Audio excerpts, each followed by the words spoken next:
ಆಗ್ತದೆ. ಇದರ ಪ್ರತಿಯೊಬ್ಬ ವ್ಯಕ್ತಿಯು 18ನೇ ವಯಸ್ಸಿನಿಂದ ತನ್ನ 50, 55, 60 ಕೊಡುವುದಕ್ಕೆ ತಗೊಳ್ಳಲ್ಲ, 55 ಕೊಡು ಮಾಡ್ತಾರೆ. ಈಗ ನಮ್ಮಲ್ಲಿ ಕರ್ನಾಟಕದಲ್ಲಿ ಅತ್ಯಂತ ಹೆಚ್ಚು ಕಷ್ಟಪಟ್ಟಿರ್ತಕ್ಕಂಥ ಅವರು ವೆಂಕಟೇಶ್ ಪ್ರಸಾದ್ ಅಂತ 167 ಅವರಿಗೆ ರೆಕಾರ್ಡ್ ಸಿಕ್ಕಿದೆ, ಬಹುಮಾನ ಸಿಕ್ಕಿದೆ. ವೆಂಕಟೇಶ್ ಪ್ರಸಾದ್ ಅವರು 18ನೇ ವಯಸ್ಸಿನಲ್ಲಿ ಅವರ ಮನೆಯವರಲ್ಲಿ ಇರಬೇಕಾಗಿರ್ತದೆ. ಕಾಯಿಲೆ ಏನಾದರೂ ಆಪರೇಷನ್ ಹೋಗಿಲ್ಲ ಅಂತಿದೆ ನನಗೆ. ಆಗ ತಾನೇ ಸ್ವತಃ ಹೋಗಿರ್ತಾರೆ ಗೌರ್ಮೆಂಟ್ ಆಸ್ಪತ್ರೆ. ಅಲ್ಲಿಂದಾಚೆ ಇರುವವರಿಗೆ ಒಂದು ಶುರುವಾಗ್ತದೆ, ರಕ್ತದಾನ ಮಾಡಬೇಕು, ನಮ್ಮ ಮನೆಯವರಿಗೆ ಇನ್ನೊಂದು ಇದೆ ಆಸೆ. ಆ ದೂರದೃಷ್ಟಿಯಿಂದ ಮಾಡುವಂಥ ವ್ಯಕ್ತಿ 167 ಸಲ ಕೊಟ್ಟಿದ್ದಾರೆ. ಗೌರ್ಮೆಂಟ್ ಹಾಸ್ಪಿಟಲೇ ಕೊಟ್ಟಿದ್ದಾರೆ, ಬೇರೆ ಕೊಟ್ಟಿದ್ದಾರೆ.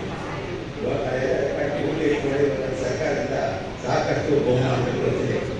ಈ ರಕ್ತದಾನ ನೀವೇನು ಎದುರ್ಕೊಂಡಿದ್ದೇ ಹೋಗಬೇಕಾಗಿಲ್ಲ. ರಕ್ತದಾನ ಮಾಡಿ ಇದರಿಂದ ಅಭಿವೃದ್ಧಿ ನಿಮ್ಮ ಜನಗಳಿಗೆ ಇದು ಜೀವದಾನ ಮಾಡಬೇಕಾಗ್ತದೆ. ಮಾಡೋದು ತುಂಬ ಒಳ್ಳೆಯದು. ನನ್ನ ಹೆಸರಲ್ಲಿ ತಗೊಳ್ಳೋ